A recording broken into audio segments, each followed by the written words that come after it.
Hey guys, Ryan here. Welcome to another video. I hope everything is going well with you. And today we're going to do a fun one. We're going to discuss 6 practice tips to help maximize your drumming practice sessions.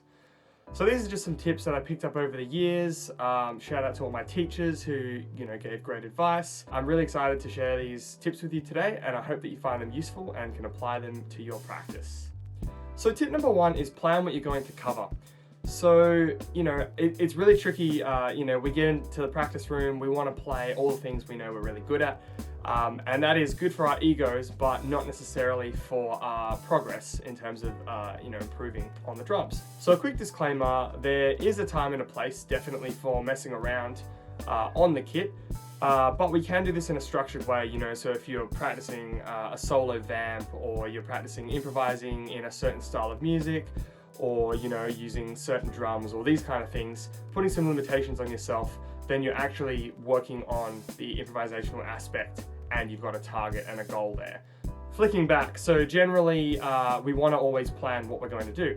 So from most of the drumming resources, videos, books and things like that I've seen, most drummers recommend 2 to 5 topics. So I know Benny Greb in his book Effective Practicing for Musicians, hugely recommend this book. It was an absolute game changer. It really, shout out to Benny Greb. What an inspirational person. So in his book, he talks about having 3 goals and he works on them for 3 months. It's pretty hardcore, but he sounds amazing. So, that's just an example of, picking 3 things and sticking to it.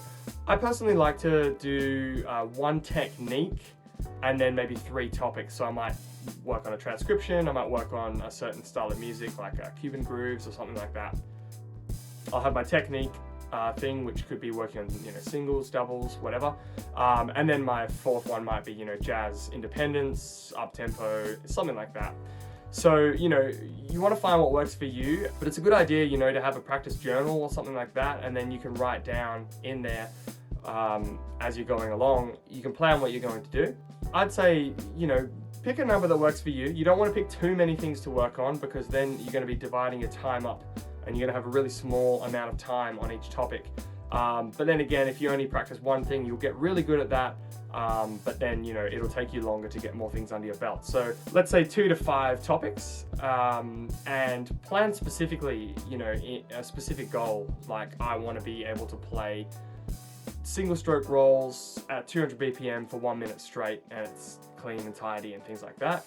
Or it could be, I want to be able to play a songo groove on the bell whilst being able to improvise some ghost notes and some accents with the left hand while the feet are going. Or if you're practicing a transcription, say, I want to be able to play this at the tempo of the transcription, or I want to be able to use the material in this to create a solo similar, something like that. So we're trying to get a really specific goal so that we can get the most out of that. Alrighty, so the next note I've got here is 1 phrase at a time. So this is a tricky one because, we transcribe a solo and it's, blaring 30-second notes around the drum kit or whatever. So, it can be really overwhelming, having a solo like that. So it's great to just pick up 1 piece and work on that, feel comfortable with it, and then move on. So often people will play until they can play the idea, and then they'll stop there and move on to the next phrase. So there's a famous saying, I think it goes something like this, I don't know the exact thing, but it's, an amateur musician plays something over and over until they can get it right. But a professional musician plays something over and over until they can't get it wrong. So this is a really cool, powerful quote. I really like this saying because it makes you think, wow, that really is another whole level there, of getting to that level of mastery. So, if you play an idea and you can, you might play it a bunch for 10 to 20 minutes or whatever until you can play it right. And then once you can play that idea, play it over and over, even if you're nailing it every time, because you just want to get that level of mastery until you can't play it wrong. And then you'll actually, when this idea comes out on a gig or a performance, then, it's going to be a much higher percentage that you're going to play the idea right than if you played it once right in the practice room, moved on. You've probably got a 50-50 chance whether you get it right or not. And so you can think about dissecting a solo into, because music's a language. So let's say that a run of 6 notes is a word, and then if you put a few of those together, you make a sentence, and then that could be 1 line of music. 4 bars or something like that. And then when you put the whole solo together, so that might be 8 lines of 4 if it's a 32 bar solo over rhythm changes or something like that, then that then is now a paragraph. So if you think about it, learning word one by one, if you were learning a new language, you would have to learn the words first and then be able to construct a sentence and then be able to say a whole paragraph. So music's the same. So just making sure we go one phrase at a time until we get it under our hands, play it a bunch of times, and then move on to the next one. All right, so the next category is neat and tidy. So when you're practicing, you always want to make sure you're getting a good sound out of the drums. So this involves a few things. Are your limbs lining up? Are you lining up with the metronome? Are you hitting the right part of the drum? You want to make sure you're hitting the center of the drum if it's the toms or snare to get a good sound, unless it is a high-pitched rim shot that rings out or something like that. So you're making sure that you're emulating the sound of what you're trying to do, whether it's a transcription or a groove or something like that. And so then we also want to make sure that our limbs are lining up, so making sure no flamming's going on. Are they playing at the exact same time? You don't want the kick to be early if it's unison with the ride or vice versa. Another cool tip is if you're playing anything in unison with your hands, like for example something on the ride cymbal and the snare, you can take your right hand and put it back onto or left hand if you're left-handed, and then put it back onto the snare and play them together and make sure that the snare sounds like one sound. If you can hear a flam going on, then that's a key indicator that your ride cymbal and your snare are probably not lining up as tightly as you could get them. Lining up with a metronome, so if I'm practicing something with 16ths, I'll usually put the metronome on 16ths, unless it's really slow, then you can go double again to get that even more accuracy, I guess. But that is pretty tricky, so it takes a bit of getting used to. So if you're practicing a 16th note line, it's great to put the metronome on 16ths and try and make sure that every single note is matching up with the click. That way we get that precision and accuracy, and our subdivisions will just flow through nicely, and then the phrase will sound really accurate timing wise. And the other thing is just to be wary of our volume. So if we're in a jazz context or a metal context, whatever it is, we want to just make sure that we're having that nice touch on the drums. For example, if you're playing a groove, the kick and snare will be punchy. If you're playing jazz, you want the ride cymbal to be at the forefront if it's playing time, things like that. Alrighty, number 4 is make sure you can hear the idea. So this one was a massive game changer for me. It helped me massively. This is a bit more of a conceptual one, so it's a bit trickier to explain. In essence, you want to make sure that you are hearing the idea as you play it. Now, what do I mean by that? Well, as the tempo increases, so does the demand to be able to hear the idea in order to execute it. So if you were trying to read a sentence very, very quickly, it would be very difficult to articulate and get out all the words. But if you read it over and over and over, you would be able to speak that sentence faster. So it's the same with music. You play that idea and then you play it slow, and then you increase the tempo, get faster and faster. And each time that you're increasing the tempo, you're also increasing your ability to comprehend that sentence, making it easier to execute. So one of the things I think makes the professionals play with so much flow and fluidity, when we hear our idols play drums, it just seems so effortless and everything seems like it was so calculated and premeditated, or whatever you want to say. It just seems like they have this innate ability to flow on the drums and play everything effortlessly and flawlessly.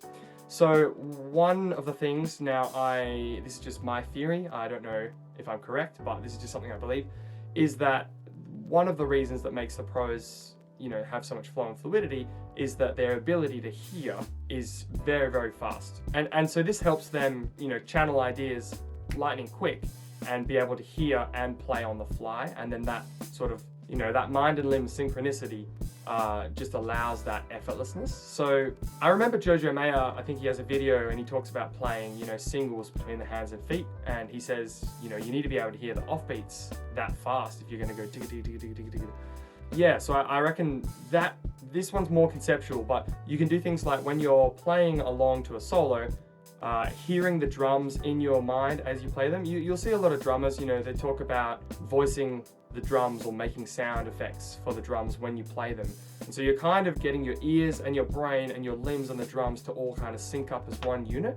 So one thing I'd recommend is, just when you're playing a solo, try and sing the solo first and then play it. And then you can sing while playing. And then the way I think about it is, you're almost just singing in your head, but obviously no one else will hear it. But then it just comes down to you're just streaming ideas in real time. So sorry if this one sounds a bit airy-fairy. Let me know if you'd like me to do another video on this, just going into it deeper, we'll do a real deep dive, and I'll try and explain it as best I can, but I hope that one helps. All right, moving on to number 5. This one is pretty obvious. The slower the better. This one sounds obvious, but I think a lot of people don't realize how slow really is. So when I'm learning something for the first time, the very first time, it might be a groove or a solo, I will literally walk through the idea. Now what I mean by that is, you know, it might be, let's say it's a 6-stroke roll or something like that. So I would play one note at a time. But now that seems pretty extreme. I'd probably even go slower than that, really, to be honest, especially if it's coordination between hands and feet. So it's almost like you play one note, let's say a ride and bass drum, then move on to the next note, snare, then move on to the next note, it could be tom. So you kind of just play the pieces of coordination in isolation. So you go note by note, almost, completely out of time.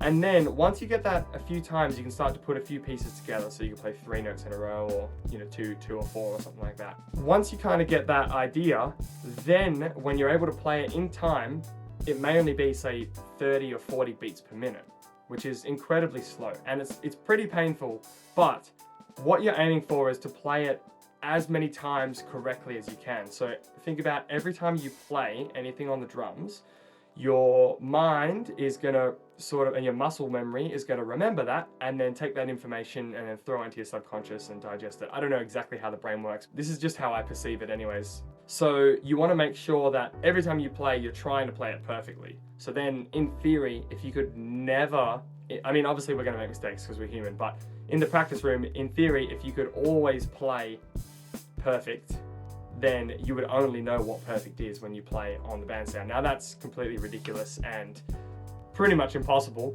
but the idea behind it is you want to not rush ahead and try to play however fast the solo is or whatever it is. You want to make sure that you're getting the idea and comprehending it, playing it slowly, playing it cleanly, all the previous things we've discussed. So, you know, sometimes we're even talking 10% of the speed of a solo once you kind of got the ideas down. So we're talking about a 1/10 of the speed that you're aiming for, and then you just go up in a few percent at a time, slowly increasing the speed as you feel that you've got that tempo bracket down. Move on to the next one and slowly go piece by piece over, you know, a few days, a week, a month, whatever, however long it takes to get it down, depending on the difficulty, and just going nice and slowly, making sure you're playing it correctly, and then move on to the next one. So the slower the better. Number 6 is improvise what you've learned. So this is another one that I found super useful over the years, because I don't know if you found this problem, but I would find that I would learn a 32 bar solo, and then I would be able to play it from start to finish, great.